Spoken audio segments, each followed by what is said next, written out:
Well, Akron on most people like worst lists, they're in the bottom 5. I know. I don't think they're outside of the bottom 5 in anyone's list. Yeah.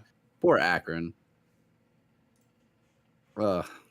But I get it. I get it. Wouldn't you rather almost save up, spend 125 instead for like a conference game, even if it's a bad conference game? Wouldn't you rather watch Ohio State play, I don't know, Michigan State even though they're terrible? Mm-hmm. Like, yep. Sounds better at least.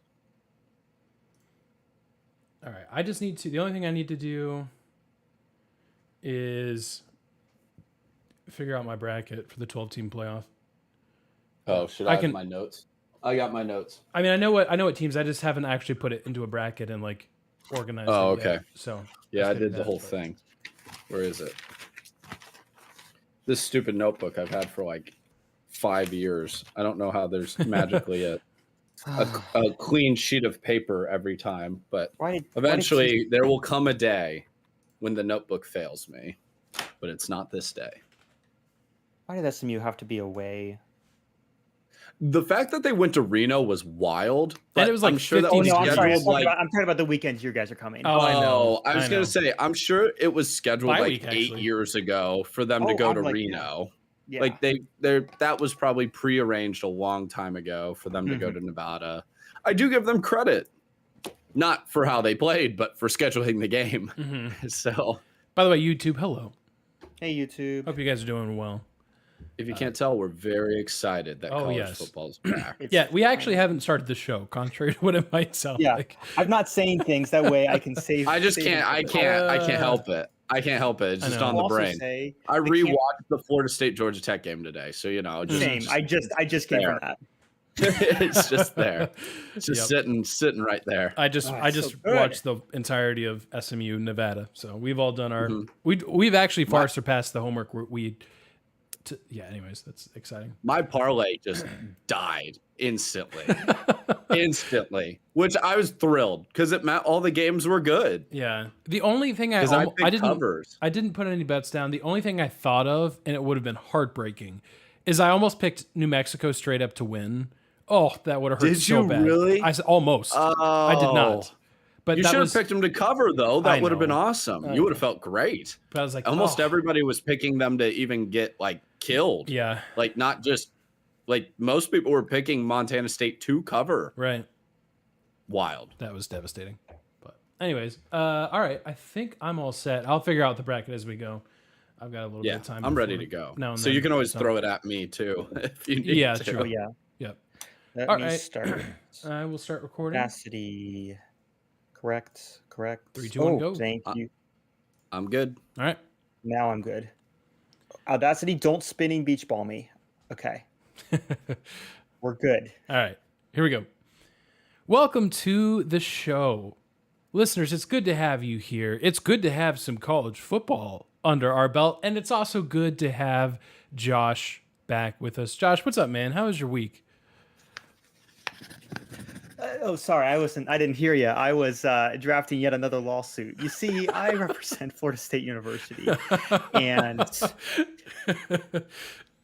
I am furious that they would send me the pristine prime example of an ACC power overseas on such a long plane flight, on such a weird schedule. I had to throw... not me, of course. I'm the guy signing the checks. I don't do that. And my quarterback had to throw so many balls so far away from his home, and frankly, it was just disgusting. Florida State clearly did not have the home field advantage like I expected. So I, as an elite member of the ACC, am filing yet another lawsuit. Yeah. For those uninitiated, basically Florida State has a lawsuit with the ACC, more or less telling the ACC that they are better than them, and that's why they're allowed to leave without paying millions of dollars. Well, Florida State, you are now 30-28 in your last several seasons in the ACC, so good luck there. Johnny, what's up, man? How's your week? Great week. You know, we're going to talk a lot of college football on this episode, naturally. Thrilled about it. Thrilled by the number of games we have on Thursday and Friday. We'll make sure that we mention those. Mm-hmm. But Premier League also started. And we had our, right before we recorded our last episode, I had my first soccer game of the season. So, just fall is, contrary to the weather, fall is here. It is here, and I'm ready for it. It is. And now I think you are missing something out of this whole soccer picture that happened last night. Well, we'll talk about it later. Oh, okay. Sorry. It might be I'm getting ahead of you. Something I'm following. Okay. All right. That's on me for not reading the show notes. My week was also good. We did have in Ohio like 2 days of fall that were just great. Wonderful. And now it's a fiery inferno and we're dying. Josh, I can only imagine how you're doing. Yeah. It's 95 again, Josh. It's 95 up here. Mm-hmm. Yeah. I woke up a few days ago and it was all of like 78 degrees as the low. And I was like, oh, it feels chilly. I drove to work with the windows down. Yeah. That's how my summer's going. Yeah, we're all dying. But college football's here. And we had 4 FBS games on Saturday for week 0. The one that everyone's talking about and the one that pitted 2 ACC opponents against each other is Georgia Tech Nevada and Florida State. Oh, yeah, sorry. you're right. Sorry, Florida State, Georgia Tech. Yep, Nevada SMU. We'll start with that. No, we will get to that because that's relevant to this whole conversation too. We get Florida State, Georgia Tech. Look, college football fans, more than any other sport, we have to wait the longest for our sport to come back. So when it comes back, everyone is ready. They've got the meme generators already loaded in their browser. They are ready to go. And who fell prey to the memes more than anyone? It was DJ Uyunglele. Yes. And look, partly I get it. Yeah. He looks slow in his actions. It seems like it takes him a while to figure out where he wants to go with the ball. He's not super quick. Everyone was just piling on this man. Florida State obviously losing to Georgia Tech 24-21. Pretty shocking upset. Georgia Tech, by the way, they are now 5-0 in their last 5 games against top 25 opponents. Brent Key man, is doing some great work. Johnny and I, Johnny, we talked about it a little bit last week. We didn't pick. Now, in fairness, we did not pick Georgia Tech to win. We didn't have the guts to do it. But you had a very close game, and we said, look, this is a genuinely good Georgia Tech team. It's no accident that they actually played Georgia really close at the end of the last year. Anyways, everyone's piling on DJU. And I get it on one hand. It's funny. On the other hand, what were you expecting? There's this whole group of college football fans that are stuck when it comes to DJU, that are stuck in 2020. When he had that game, he fills in for Trevor Lawrence against Notre Dame. He throws for 400 yards. Everyone at the time is looking at this saying, oh my gosh, Clemson already has the heir apparent to Trevor Lawrence. When is this dynasty going to end? And but mind you, that was 4 years ago. Mm-hmm. Yes, I know he has a 5-star rating. He was ranked higher as a high school recruit than CJ Stroud. And we know what CJ Stroud did in college, and we know what he's doing now in the pros. Folks, there have been 3 years of DJU the way we saw him with Florida State against Georgia Tech. Mm-hmm. And I'm here to tell you that that's actually okay, what he did. He was okay. He was perfectly okay. Now, the game was a 3-point game. I understand. If he plays better, Florida State may win. You know who could have played better, though? The Florida State defensive line. That was supposed to be one of the best defenses in the ACC. And maybe they still will be. I did not see that on Saturday. Pete Thamel said he thought that they were going to be the best, or reports where this was going to be the best defensive line in the country. I kind of immediately dismissed that. I'm like, okay, pump the brakes on that. However, I said in our preview that is available on the website, this defense could be the best in the ACC, and that group failed. Yeah. Bad. Do you know how many tackles for losses that starting line had? 0. Ooh. And you could tell.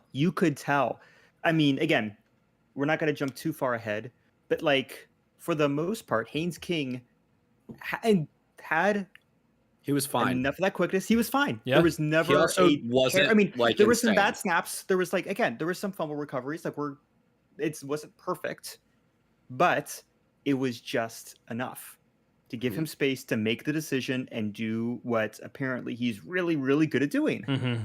And again, that's there's nothing against DJU. He did totally fine. No interceptions. But that's Aaron we weren't nailed it though. Yeah, we weren't sold totally fine. We were sold. Why are people expecting him to be anything different than what he has been? Yeah. He wasn't worse than he has been. Nope. And just because he was in Corvallis last year and nobody watched outside of us sickos who watch every single game, have to. He hasn't changed. He's the same guy. And the word I would use is serviceable. Mm-hmm. Yeah. He's a serviceable quarterback.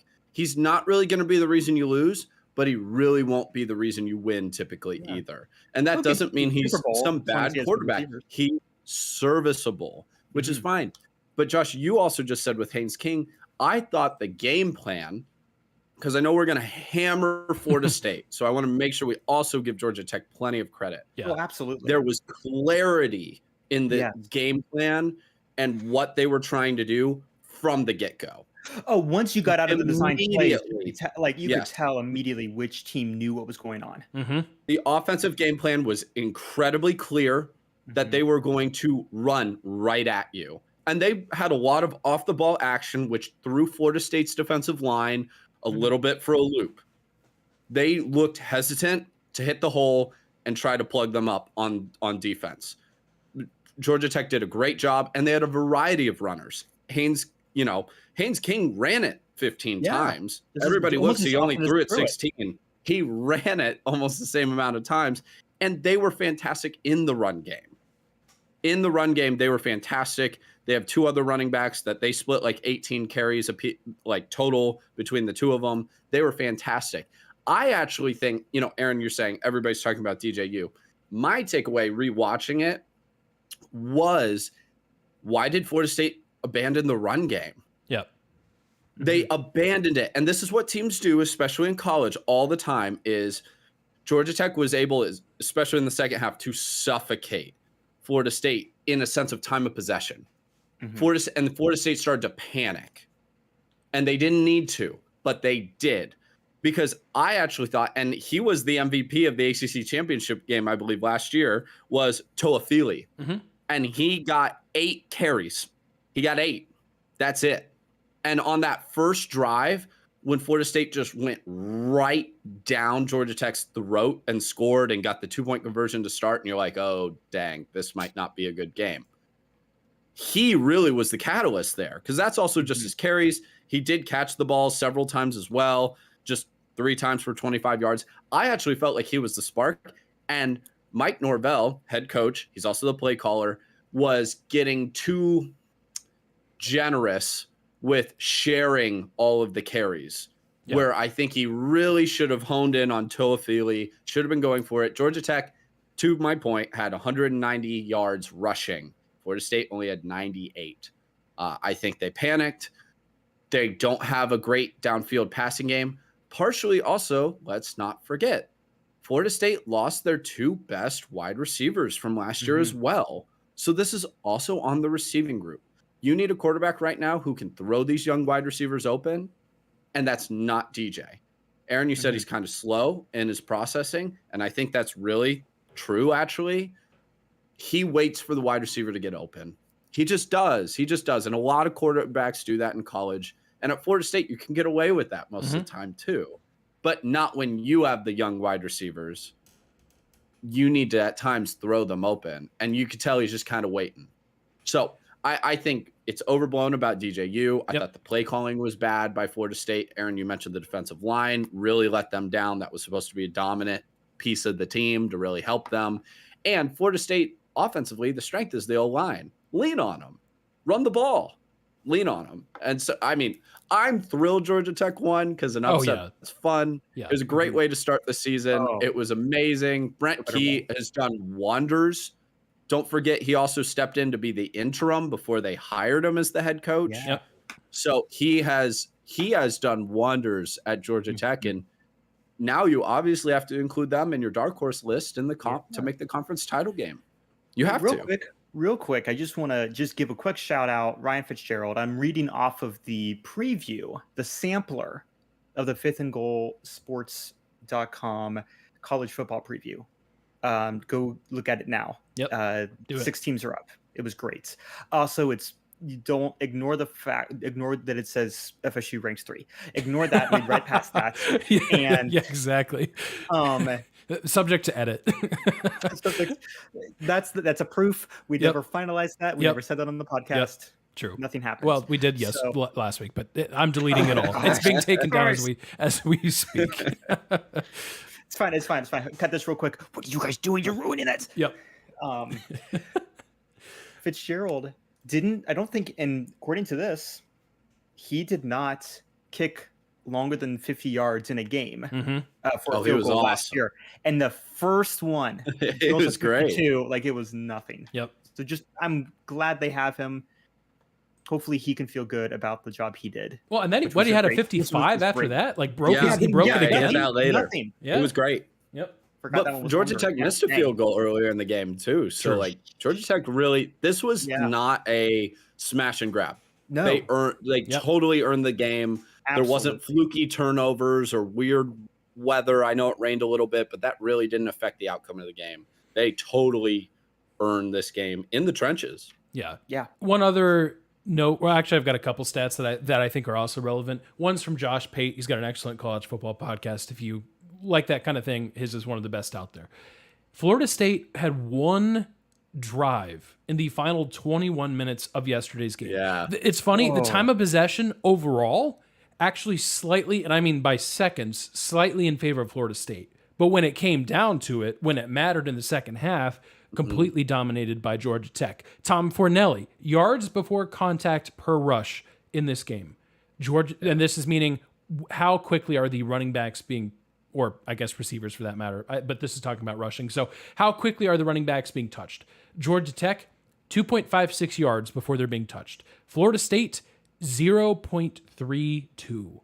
Dominant effort by the Georgia Tech defensive line. The linebackers were great. Number 44, I can't remember his name off the top of my head, with the neck roll. Unbelievable job. So, look, Florida State, I'm kind of hammering home a point here. Florida State's got a guy on their line named Patrick Payton that a lot of people are expecting to be a mid-first-round draft pick. Georgia Tech held him completely silent. He was a non-factor in this game. So, and you know what? That stat about the one drive in 21 minutes, that's also, okay, yeah, DJU didn't win you the game. How is he supposed to when he wasn't on the field? What did you want him to do? So, gotta give him a chance. Gotta get off the field if you're on the defense. Gotta find a way. Yep. I mean, look, watching that game back too, the number of miscommunications from Florida State was wild. By the way, this is a Georgia Tech team that ran under their average from last season. They did this to opponents all year long, and they'll do it again. Last year. They play a bunch of good teams still. Just for reference, their schedule, they've still got Notre Dame on this schedule. Yeah. They've still got games at Syracuse, at Louisville, at North Carolina, at Virginia Tech, at Georgia. I mean, the road slate here is nuts. Not to mention they play Aaron, Miami and NC State at home. Who are the bad teams they play, though? Because that's who we should actually be worried about for Georgia Tech. True. Because they'll beat anyone who's ranked. They're good. They'll blow 30 points to Bowling Green again. Look, if you have them a moment, look back last year at who Georgia Tech beat and who they lost to, and it's just wild. So, yep. Yeah, they lost to Bowling Green, as Josh mentioned, 38-27. They lost to Boston College. And then they beat North Carolina, they beat Miami, they beat UCF in the Gasparilla Bowl, they beat Syracuse. It's pretty wild. By the way, they're 5-3 overall against top 25 teams against Brent Key. 2 of those losses are to Georgia, who no one is essentially beat. Yeah, that's basically they're 5-1. Yeah, against in winnable games. Yep. So I'm fascinated to see how this Florida State thing plays out. Now, obviously, with the 12-team playoff, this is a different conversation than we would be having last year, because as dismal as that game was, there's still hope for Florida State. Now, worth noting, Florida State can't go undefeated in ACC play. The best they can do is they go 7-1. They don't play Virginia Tech and they don't play NC State, meaning that they don't have a great way to win a tiebreaker over those schools, because all it takes for those schools at this point is to beat Georgia Tech And then all of a sudden, Florida State, there's nothing they can do. So it's a loss, but you got to remember all these mega conferences, all these tiebreakers, and I'll talk about some of the way these tiebreakers are going to get broken later on the show. Strap in, folks. It's a wild ride. Conference losses are worse now than ever. If you're going to lose, you'd rather lose in the non-conference for sure. Yep. Which takes. I mean, they finally got a quality loss. It took them a little while, but I'm glad they finally got True. one. That was the missing. You're right. That was the missing ingredient last year. So well put, Josh. Any other week 0 thoughts? SMU did not look good. They needed basically a safety at Nevada to win that. Now they won, so they can move on. But that was again everything I said about the ACC last week. Throw it out. Well, Aaron, actually, to that point, before we go to week 1, because this is applicable to week 1 as well, and I'm guilty of doing this all the time. I see that week 0, that week 1 game, and I'm like, oh, that's that team. That's who they are. And it's just, that's not true at all. It could be true, but it's not necessarily accurate. This is not the same as watching a week 5, week 6, week 7 game and like, that's kind of who that team is. We could see a totally different Florida State team. We could see a totally different Georgia Tech team going forward. Yep, good point. So don't just 100%. And as we go into week 1 as well, like the important thing you said, SMU did win. They survived. And you know what? If they're 6-0 later on in the later on, nobody will remember or care because they won. So there is a piece to week 1, week 2, week 0. Survive. Yep. Just find a way to win the game because, for the most part, we're not playing for style. That's very true. I did appreciate SMU finally realized in the second half, hey, we've got a 6'4", 240-pound tight end that no one can guard. Let's just throw him the ball all second half. They did, and they massively outscored. Turns out it worked. Nevada, yeah, it worked. They massively outscored Nevada, especially in the fourth quarter. I think they did end up rattling off 15 in a row, including a safety. Bizarre game. If you want to go back and watch that, pretty wild. We also had New Mexico losing. They were actually 13-point underdogs to an FCS school. The reason being is because Montana State ranked number 4 in the FCS preseason. If you like watching the FCS playoffs, that's the team that will probably be there. New Mexico was winning for much of that game. They can't get the job done. And if you completed the week 0 Hawaii test, pat yourself on the back. The old midnight Eastern time start. I loved every minute of it. Delaware State put up a good fight for a little while. Too much Hawaii at the end. 35-14 there. That's week 0. Week 1.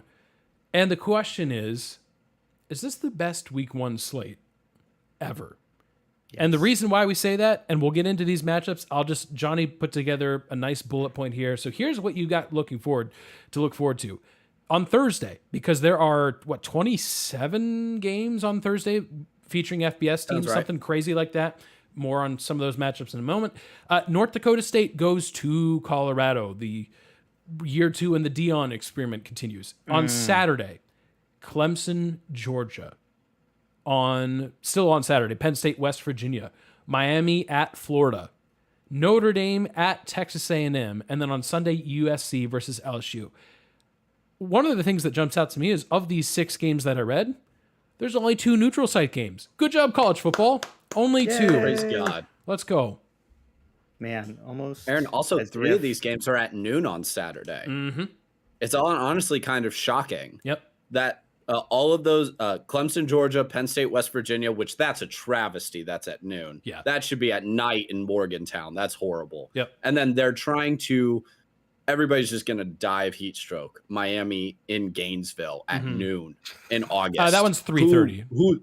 Oh, it's 3:30? Yeah. Oh, okay. So they'll die even still, more? I don't know. That's worse, It's worse. That's worse. Why? Who decided this? Terrible idea. I mean, I love that they're playing the game, but just what? Yeah. The game I'm most looking forward to here is the A&M Notre Dame game, though. We'll talk about that one a little bit later, but I think that is fascinating. That's a fascinating game. Now, Aaron, you said Notre Dame plays Georgia Tech later in the season, so all of a sudden maybe that game the schedule starts looking maybe a little tougher for Notre Dame. But overall, Notre Dame's schedule is very manageable. assuming they find a way to get out of College Station with a win. Mhm. If they're able to do it, and they're 3-point dogs, which basically is saying, hey, we think A&M's better because they're home. That's it. Yeah, that's just it. because they're home. Yeah. Like, if you're able to survive that, you're golden. You're golden. There's like, you're good. So I'm just very fascinated. What does A&M look like now? With Jimbo finally gone, they still have all that talent there. It's just fascinating. Man, I am so excited that Deion Sanders said yes to North Dakota State. I am considering making another email account and getting another Fubo free trial, because I burned it on 24 Hours of Le Mans. So I'll just get another email account. There you go. Because this could not, again, I'm not guaranteeing. Could be quite funny. I'm going to be hate watching this game. You and many others, Josh. You and Me many others. and the You're rest not of alone. college football Twitter and Reddit. Uh-huh. I really, again, what we've talked about, I don't want to make light of the very, very toxic situation that's happening at Colorado, allegedly. I will say, this is probably not the team Colorado needed week 1. No. Even being at home. Don't look at the line, ignore the line. Vegas is drunk. Don't look at it. This one. I just want it's vibes. I so deeply hope. It's gonna get good ratings. It's gonna get great ratings. It's gonna be great yeah. ratings. It's the Thursday game. North Carolina and Minnesota didn't make the list here, but they're at the same time. But other than that, it's a lot of FBS versus FCS team games.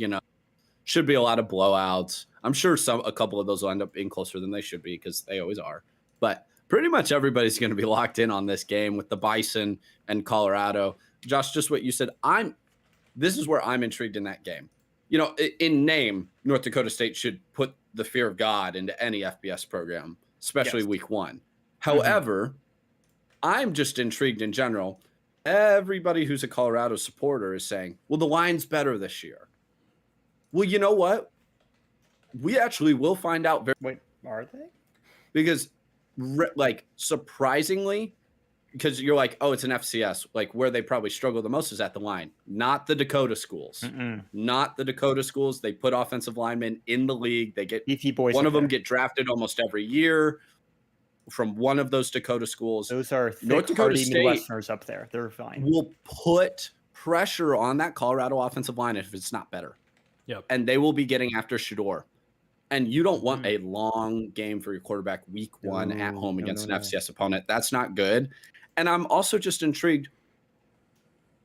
What is the culture of Colorado right now? This game is close, and Shador is getting chased around in the third quarter. How do they react to that?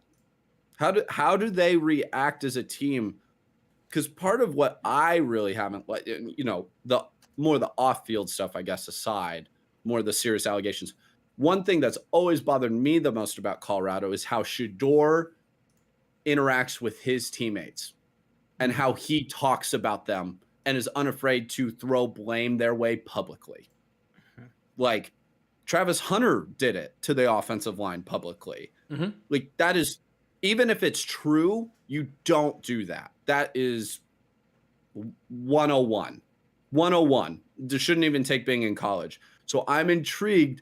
Do they have the stability? Do they have the, wherewithal to stay together, to fight as a team when the game gets tight? I don't know if this will be the game we find that out, because Colorado might be up 17 in the start of the fourth quarter, and we don't find it out this week. But I'm fascinated because it could happen this week. Fascinated. Yeah. I think the game I'm most interested is probably the Miami-Florida game. And I'm interested in all of them. The amount of football I'm watching this weekend is a little insane, but that's just how it rolls around here. Because one of the reasons I'm excited about this game is partly the sheer panic that's going to come from one of these fan bases when they lose. Mhm. Because breaking news, one of these teams is going to lose. If Miami loses, it's, oh my gosh, we thought we had the roster. We thought this was the year. Mario Cristobal enters this year with a slightly under 500 record, and that goes down just one little tick more. Uh-oh. If Florida loses, maybe there's a little less panic, but the theme of that day is, oh boy, here's a 4-8 season. And you know what? Based on the schedule, you may not be wrong. And that really has no bearing on how good you are as an actual team. Who knows? By the time they go through this gauntlet, even if they're losing a bunch of games, like the injuries that might start to pile up just by virtue of playing so many good teams. Not that I'm certainly not wishing that on Florida, just stating what could happen this year is pretty wild. So, two really, really big fan bases. This game happening in the Swamp on August 31st at 3:30 p.m. Eastern time. The temperature on the field is going to be probably 130-ish. Oh, Yeah. Whew. that's Why? evil. And that's What also, it happens to be the humidity percentage as well, 130. Right. What I love about all these games too, Aaron, is other than Clemson, Georgia, which we're not going to talk a lot about that because I think we all agree. And like, I think Georgia probably covers. But other than Georgia being a 13.5-point favorite against Clemson, these are all single-digit spreads. And I actually would be relatively surprised if any of these games got away from the other completely. Yeah. Like, I wouldn't be surprised if somebody won by 10, 14, maybe late in the game. But I'd be shocked if most of these games got away from one of the teams.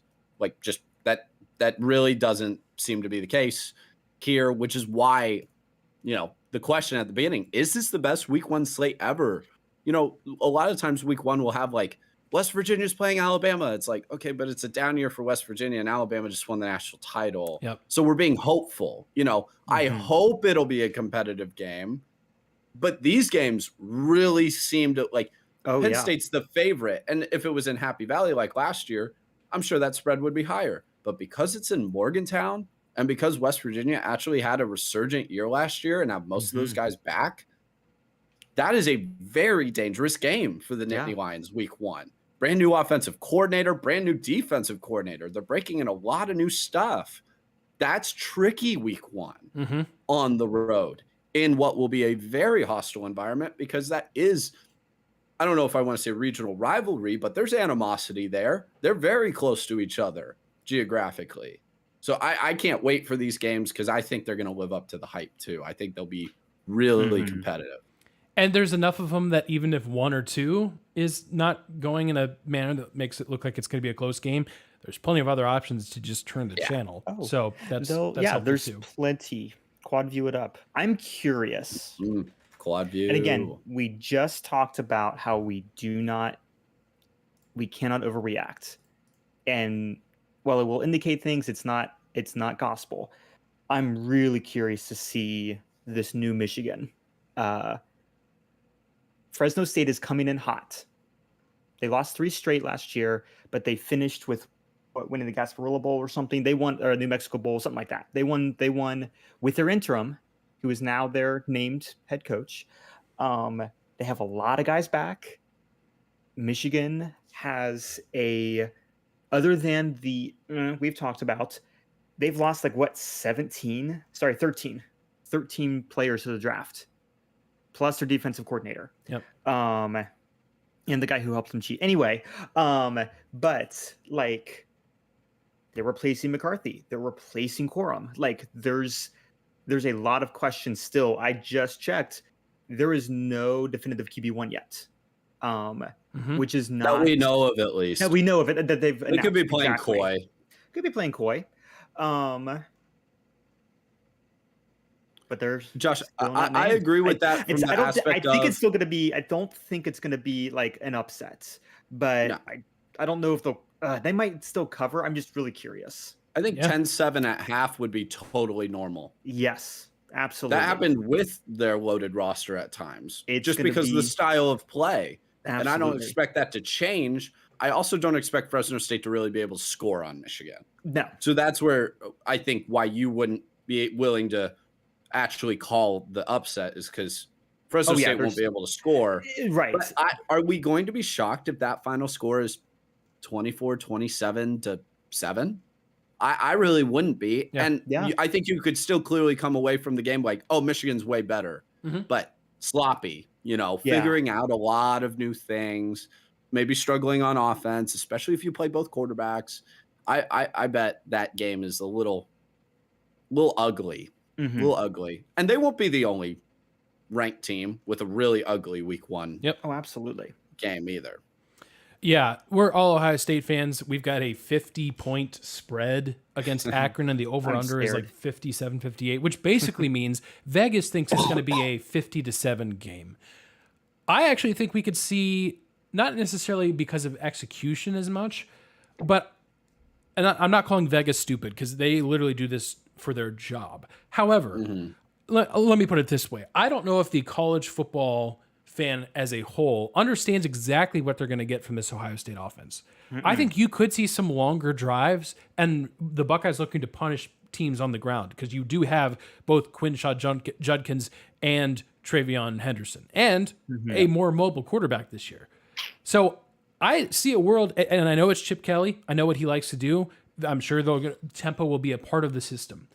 However, I could totally see a world in which Ohio State, especially in contrast to some years prior, just tries to bludgeon you to death.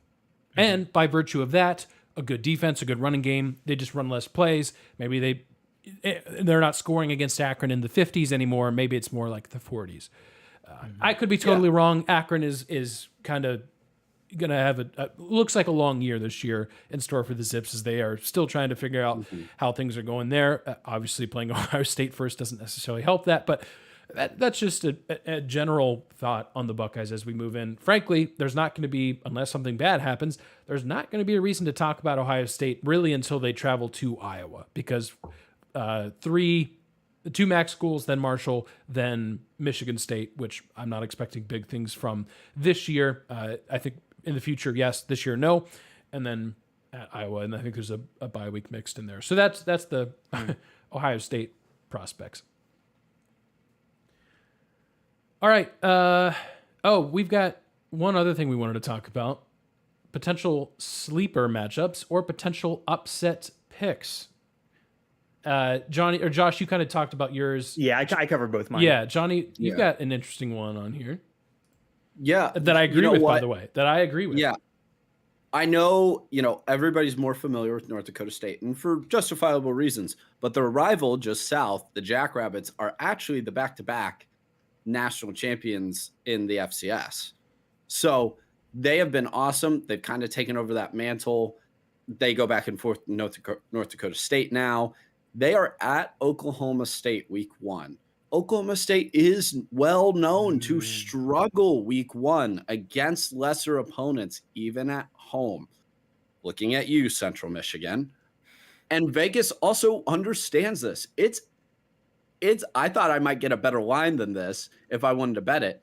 Oklahoma State's only favored by 10 at home against an FCS opponent. Yeah. And again, this could be another. South Dakota State literally beats Oklahoma State, and Oklahoma State's still in the Big 12 title race because it happened the year they lost to Central Michigan. So it would be a devastating blow to Oklahoma State to where I don't think they'd have any recourse but winning the Big 12 perhaps to get in at that point, because that loss would be so detrimental up against another at-large team on the resume. But that game will be close, far closer than anybody will be comfortable with. And it'll just be interesting, partially because Oklahoma State's going to want to run the ball with Ollie Gordon. So if they're able to run the ball, obviously they'll ultimately win, but they're not going to blow you out. This is not a spread, run and gun type of offense that you might think of the old Big 12. So I don't think they're going to run away from them.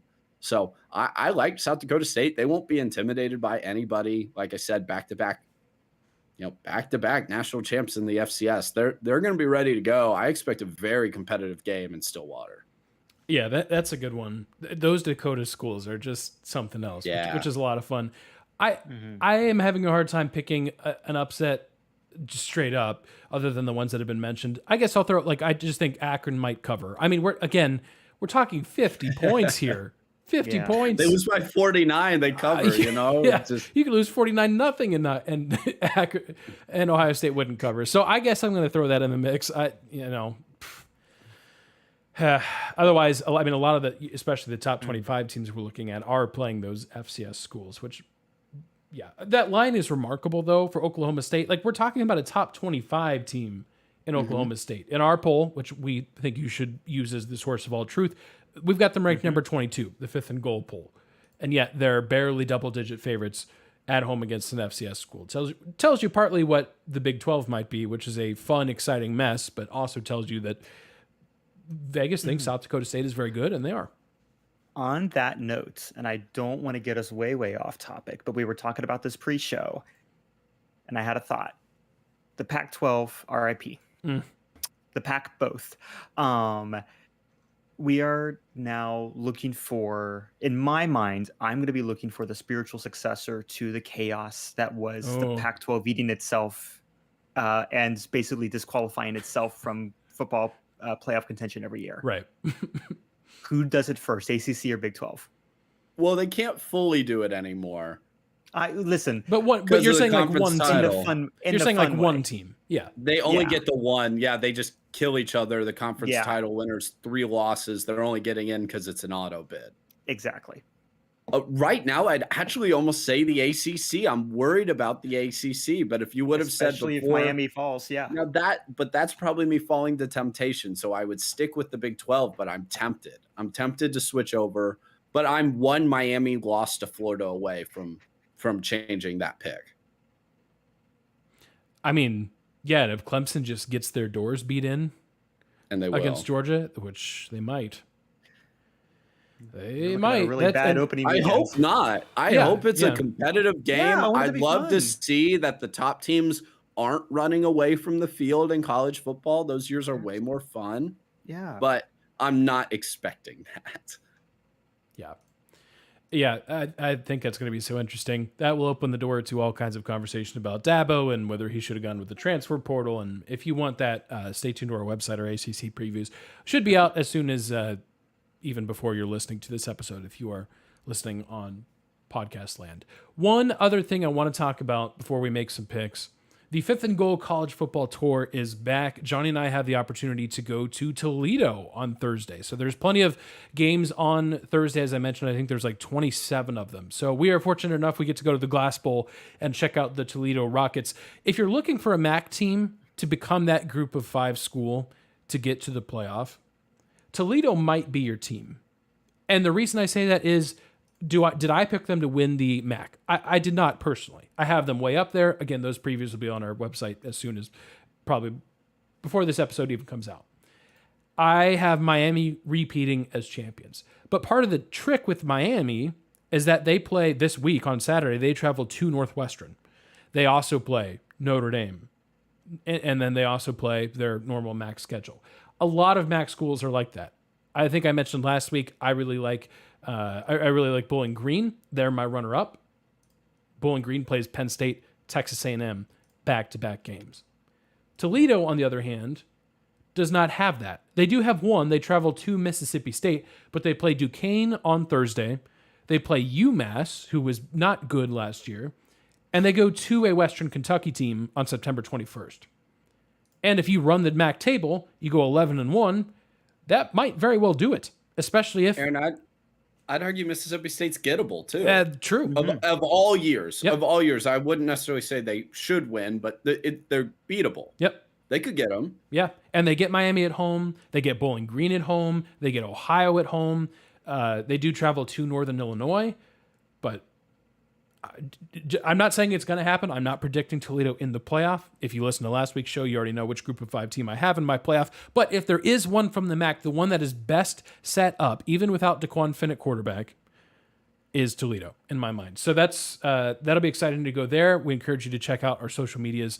We'll take you behind the scenes as best as we can. I'll be down on the field for a lot of the game, bringing you guys as much content as we can, giving you guys the insight into this team. So I think it's for sure a team worth following this year, especially if you're like us and you love Group of 5 football and you especially love Maction. All right, let's make some picks.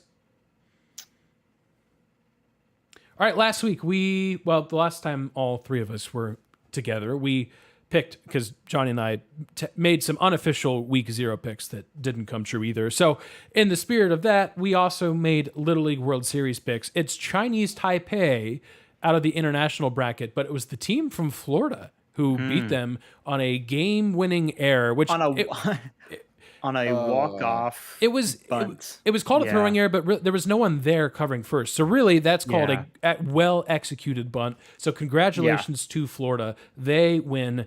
We lose because none of us had that pick. So our scoreboard remains Johnny well in the lead with 11 points. Josh has 7. I've got 6. So thankfully, this is usually the time of year that Josh and I start to shine a little bit better because we're picking things that in theory we know about. So we're doing a couple of things. Number one is we're going to walk through our playoff bracket. You kind of heard who our teams were. We're going to give you this week which team we actually think is going to win the whole thing. And then we're picking that Notre Dame and Texas A&M game that's happening on Saturday night. So I'll go ahead and start. I won't give my whole playoff bracket because, again, we talked about that last week. I will say, because this is my show and I'm allowed to do what I want, I have switched Miami and Florida State in my college football playoff rankings. So I no longer have Florida State winning the ACC.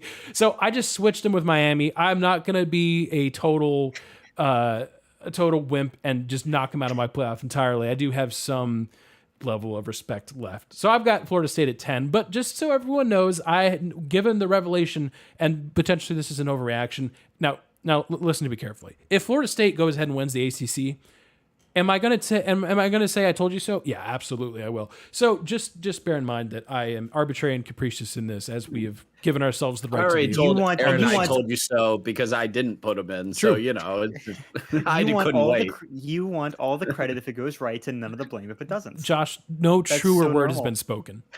No truer word. So that being said, just a quick reminder, in my top 4, my conference champions, Ohio State, Georgia, Miami, I've always had them there, and Utah. They were my runner-up, just to be clear. All right, so the way my bracket shapes up, and I'm curious what it's going to look like for others, or what your championship games look like at least. I've got a scenario where Oregon gets to play the group of 5 team, which is Memphis for me. So they move on and they play Utah. So that's a fun little former Pac-12 game. I've got Oregon winning, moving to the semifinals.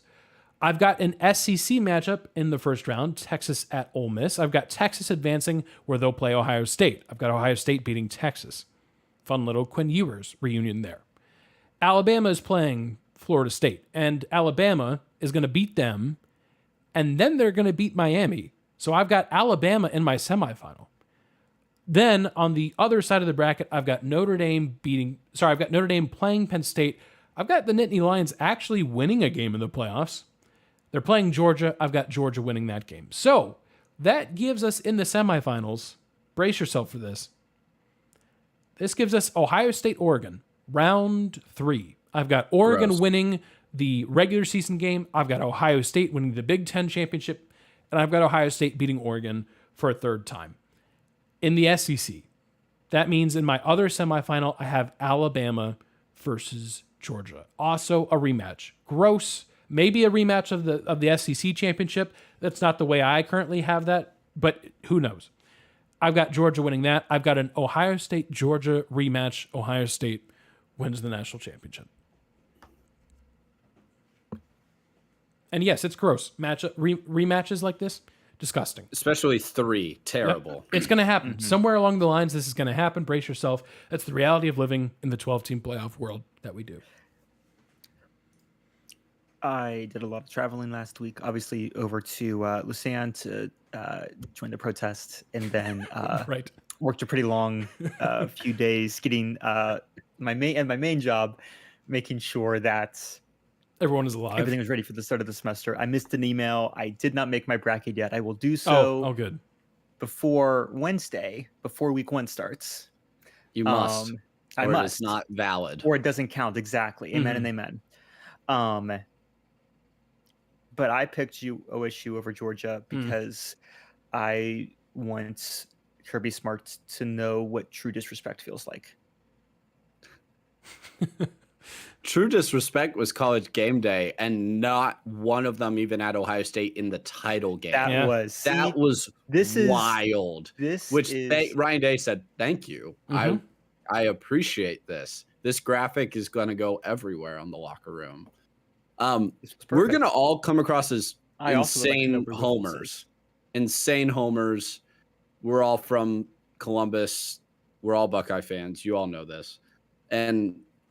But the thing is, I think they're just the best team this year. And I'm usually one to be pessimistic about the Buckeyes. Yep. But I truly think if they don't even make the national title game and if they don't beat Michigan, it is a horrible season. It is a complete failure. Mm-hmm. It is a complete failure to not beat Michigan and at least be in the title game. And it won't be a success unless they win it. I think losing in the title game could just be kind of almost neutral. But they have to be there. Anyway, my bracket. I read the 12 teams to you guys last week, so you can go back and listen if you want to hear all of them and in detail. But I'll walk through matchups real quick. I would have Notre Dame and Memphis in my first round. Notre Dame wins that game. These are all home playoff games, by the way, as a reminder. Texas plays Kansas State on reunion. Mm-hmm. Texas wins.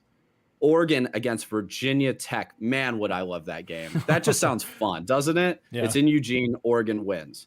And I have Penn State hosting Ole Miss. Now, I did pick Ole Miss here, but that would be TBD depending on the weather up in central PA there. So rematch of last year's whatever bowl they played in as well. Yeah, one of the New Year's Six they played. Yeah. It feels like they play each other a lot. They probably don't, but it feels like it. Yeah. They kind of have the same vibe in the Big Ten and SEC. You're always good, just not good enough to actually win a meaningful game. Ohio State would play Ole Miss then. Ohio State's going to win that one for sure, in my opinion. Utah, Notre Dame.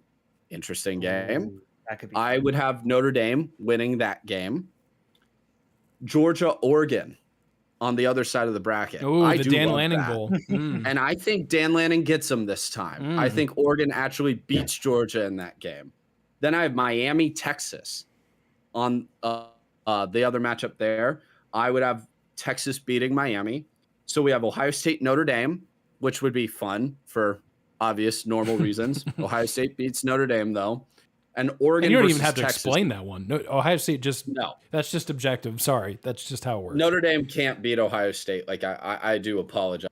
Yeah. Fighting Irish. It's just I don't know why even personally. And then Oregon does lose to Texas. I think there's kind of a high after beating Georgia, and Texas is another good opponent. I do struggle with picking Texas to go all the way to the national title game. I had that pick before the rash of injuries with the running backs. Mm-hmm. I am concerned, but that's just kind of how my bracket played out here. I worked through the bracket organically and didn't work backwards. So I was kind of surprised I ended up with this matchup, but wouldn't you love this matchup? Mm-hmm. Ohio State versus Texas, just kind of an iconic uniform jersey game. Yep. It would look very nice. And I have Ohio State beating Texas in that national title game. So those are my picks. So again, that Final Four, I would also love this Final Four just because I think it gets the regions into it of Ohio State, Notre Dame, Oregon, and Texas. So it would be two Big Ten. Maybe this is me kind of hopeful because it's two Big Ten teams. It's also another Midwest team, and then only one from the SEC. But that is my bracket. Wow. I like it. And I had Miami as my number 3 seed before week 0. No, there's no way to know. There's no way to know. Certainly we didn't document it on this show. There's no way to know. Oh no, we got copyright struck. Oh no. Yeah, right. That does bring us to our pick for this week, which is Notre Dame at Texas A&M. I've got Notre Dame probably going 11-1, borderline 12-0, but I'm going to say 11-1. Which means that if they just lose this now, so I'm not even talking X's and O's here. I'm just taking you into the mind of what I just laid out for you, for that to work. I do kind of need Notre Dame to win. So this is a bit of a self-preservation pick, but I'm going to say Notre Dame goes to Kyle Field and gets the job done. I think Texas A&M, I think it's all working for them. The money that has been flowing in, I think it's finally going to be used correctly and not just thrown at players regardless of their character and regardless of how they fit with the team. Mike Elko has not been around for all that long as a head coach, but what he has done has been extremely impressive, and he's familiar with the program. Long term, I think Texas A&M is in a fantastic spot. Probably better long term than Notre Dame, quite frankly, which I know is a crazy thing to say, but that's what I believe. For Saturday, though, Saturday night, close game, Notre Dame wins. This one was hard. We just talked about it. Line's like 3. It's a toss-up. I want to pick against A&M because I talked to both of like 2 of the many Aggie coworkers I have. We're only like 2.5 hours north of Kyle Field, so like it just happens. And they both, I'm like, hey, what's your way too early? And they both, before I even finish this, 12-0. Yeah, yeah, we're going all the way. I'm like, gosh, Yep. you guys make it so hard. You make it so hard, please. Josh, it's because they're also Cowboys fans. They're always also very Cowboys fans. realistic. I tried actually to go get some tickets. I was like, you know what? I've never been to a Cowboys game. I'm like, let me just cough up the money. I'll go to one game. Doesn't matter. I can't. They've all been sold out already. Like a lot of them, the ones that I know I'm going to be at. And I'm like, guys, they've not sold out since like 2003. And I'm like, they're like worth $9 billion. I gotta respect the hustle. Yeah. But for what? Some real brainwashing Just going for me to on pick there. Dak Prescott in my fantasy lineup and then dump him just as soon as I know he needs to win games. Like, anyway, I'm gonna go ahead and just pick A&M because of the home team. But it was like a toss up because I'm like, I think right now I still hate Notre Dame more. Okay. Oh, a lot of vibes. I'm going with Notre Dame. I agree a lot with what Aaron just said. Because I love Mike Elko. I thought that was actually the perfect hire. He was the defensive coordinator before leaving for Duke to be the head coach there. He turned Duke around and into a winning program. That, like Aaron said, he hasn't been a head coach long. I do not care. If you can turn a program like Duke around into a sustainable winner in 2 years, you know how to coach. And now he's going to have more talent than he had at Duke. Now it's a much tougher schedule. It's a much higher expectations. You know, you could go 7, 8 wins every year at Duke and coach there for 20 years. That's not acceptable in College Station. So my expectations for A&M is actually to have a really good year, but my expectation for them is to get much better as the year goes on. So I think this is a brilliant game. That's why I said this was the game I was looking the most forward to. I would just be absolutely stunned if this game got away from either team. Honestly, I'm picking Notre Dame because of Riley Leonard. The more experienced quarterback, dual threat, I think he'll make just enough plays for Notre Dame to be able to pull this one out. Yeah, I like it. All right, well, I'm following some more college football because, again, we're going into week 1. I know we try to mix it up and have some fun and talk about random internet stuff, but that'll happen. This is not the week for me. This is not. And you know why? That time. It's because I'm looking. I've got it pulled up in front of me. It is the Big Ten football 2024 tie-breaking procedures. Now I don't know why. They are darn aggressive with this graphic. We've got all caps. We've got some fancy fonts. I mean, they went on a limb here. This is not your typical report. So anyways, enough of that. I don't even know if I want to read you the whole list because at this point, it's so hypothetical based on what happens in the season that I think I'm going to bore you. And some of you listen to this show while you're driving. And so that puts us at risk of you falling asleep in your car and running off the side of the road. And now, while I'm not claiming any responsibility for that, that seems like a bad thing. So let's go to number 6. Yeah. The first 5 are normal. First 5 are normal. Like the stuff that we've done yeah, before. You got head-to-head records. Your record against the top teams in the conference. I'm paraphrasing here. Your best cumulative conference winning percentage of all conference opponents. So to be fair, I'm not saying that this is a likely scenario. By analytics, all this stuff. Yep. It is not a likely scenario, but there is a number 6 on this list that I have to read you.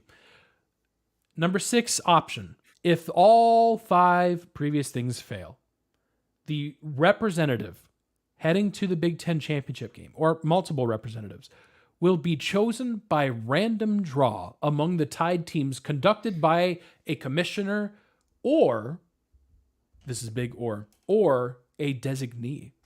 Now, what does that mean?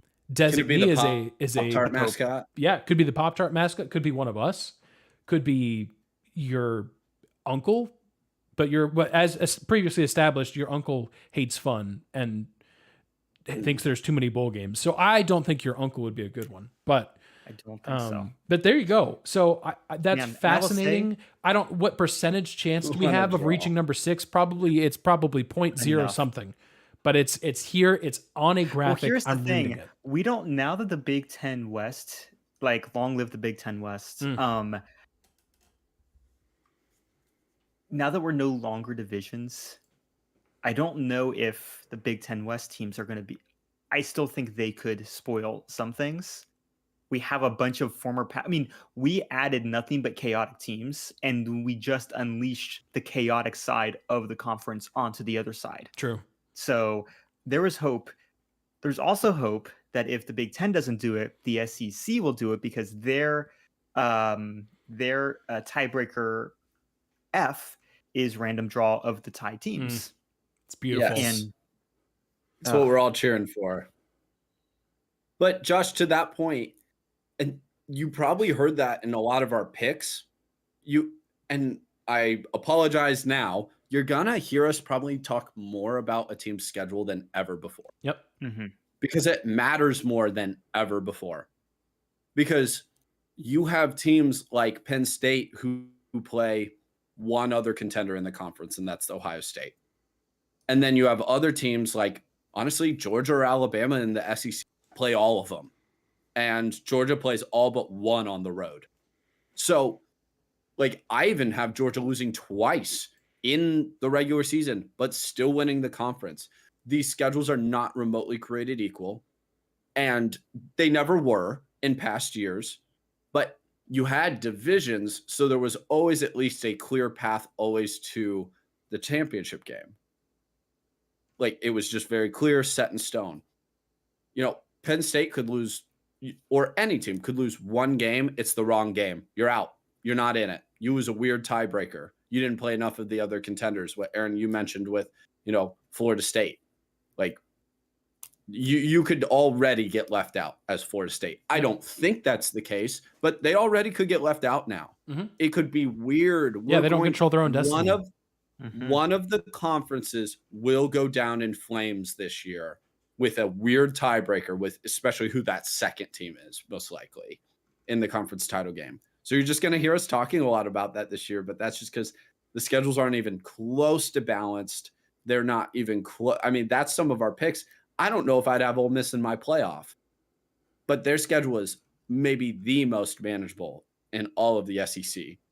So, not to hijack what you're following, Aaron. Just no, I totally agree. That's, and I hope one of them gets to the random draw and picked by a celebrity or someone, Snoop so Dogg. that everybody's screaming, and maybe Snoop Dogg. He's got a bowl. He's got a bowl game this year. Why not? Yeah, he's everywhere. Why man. not? Well, it's a good point, because consider this: the ACC has 17 teams. You play in the ACC 8 games, so statistically, you just play less than half of your league. Wild. I don't think this is the case, but in theory, there is a scenario where 2 teams in the same conference don't have any overlap in the games they play. Technically, I think that's possible. I don't think I would have heard by now if that was the case. I believe that's statistically possible. It doesn't matter. The point is, schedules are going to be nuts. This year is going to be chaotic. If week 0, and again, don't read too much into it, but if it taught us anything, the one thing you might want to hold on to is that this season is going to be chaotic. So grab onto that and enjoy it. Yes. Man, I feel like it's just three fun things. We're all back. It's football o'clock. I don't even have to talk about something sports related. Shocker, I wouldn't anyway. Haha. Guys, this is important. You may have already seen this, you two, but Aaron, you and I both share, I think Johnny as well, but Aaron and I share a special bond with Dr. Pepper. That we do. I regret daily not taking you to the Dr. Pepper Museum the last time you came down. I am considering Oh, we adding went. it to Well, we didn't our go road trip. inside, but I got the fountain Dr. Pepper. I got what I came You for. did get that. You did get that. I will say, Dr. Pepper is also a big fan of football, Gamesville, all that good stuff. They've launched 3 new. Oh, sorry. They've partnered up with Krispy Kreme to release 3 new football-themed donuts. Oh. And yes, they will be on my counter when you guys get back from the airport. Don't you worry. Oh, let's go. So only one of them is actually Dr. Pepper like flavored. So I'll give you the other 2 first. Okay. First one is the standard one, the Krispy Kreme filled cream football. We've seen this. We know it. We love it. They're great. They're great. Classic. No Cavity in every bite. Amen. 1 billion calories per. Amen. And then we have, so that's the filled football donuts. Then we have the buttercream goals donuts, original glazed donut dipped into green icing, topped with colorful sprinkles and a yellow buttercream flavored goalpost. It's great. It looks so fun. Okay. And then the Dr. Pepper kickoff donuts, an original glazed donut piped with Dr. Pepper flavored frosting, sprinkled with a burgundy sprinkle blend, and topped with a white chocolate Dr. Pepper logo. Wow. You know what? Why not? Yeah, I'm down. Why would that be bad?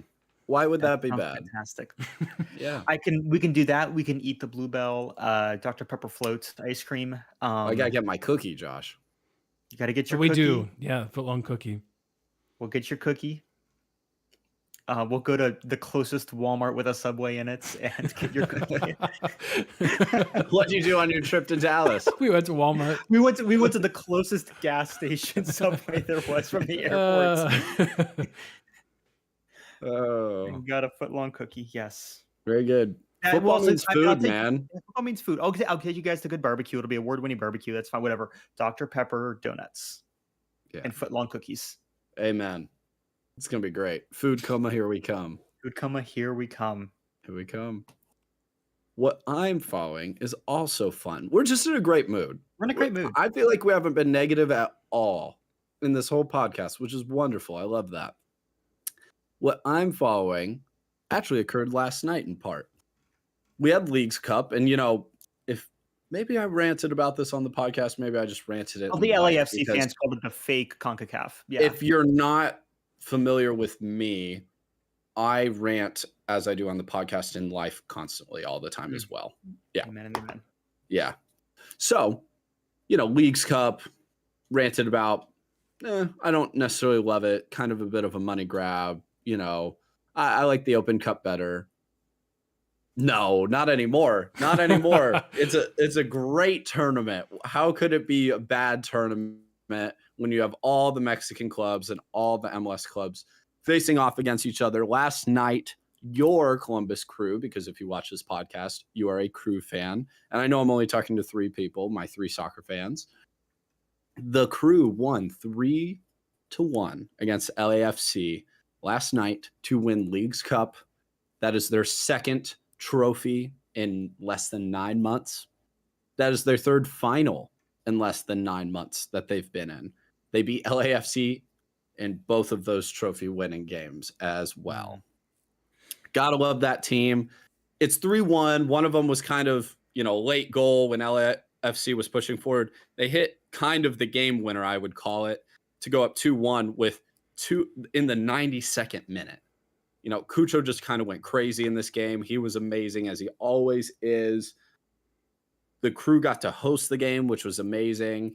Looked like a phenomenal atmosphere. Just, if you're a Crew fan, if you're an Ohio kid like us, just live in this moment because it won't last forever, but it's clearly the glory days of the Columbus Crew right now. The only way they don't win a trophy right now is literally because they get dysentery.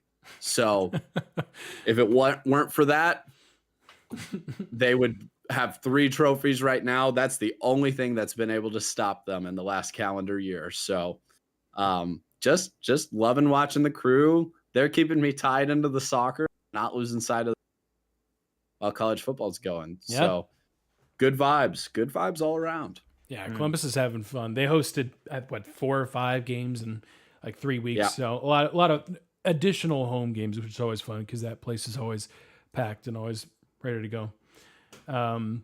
Yeah, well, ladies and gentlemen, enjoy week 1. It is before us. Thursday games, Friday games, Saturday games, Sunday games. And hey, you know what? If you are a Florida State hater, good news for you. You can hate watch another game in prime time. They play Monday night against Boston College. Now, I think they'll be fine. It is worth pointing out that Boston College has a very good running quarterback. So if you thought Haynes King had success and maybe it's a weakness specifically of the Florida State defense, then who knows? I do think we're going to get angry Florida State, and I think that they'll handle business, but we'll see. But lots of football. Enjoy it. As a reminder, Johnny and I will be at Toledo. We'll be at the Glass Bowl on Thursday. So again, stay tuned to our social media accounts. Instagram is probably the best one for that. Instagram and Twitter. We'll be taking you behind the scenes.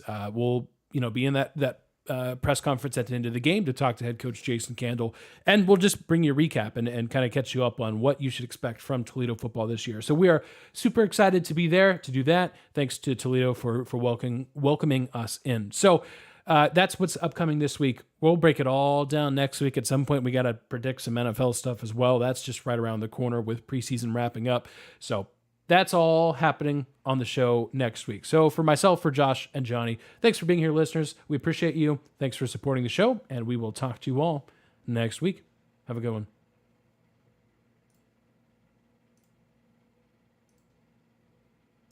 YouTube, you guys as well. Thanks for being here. Thanks for hanging out with us.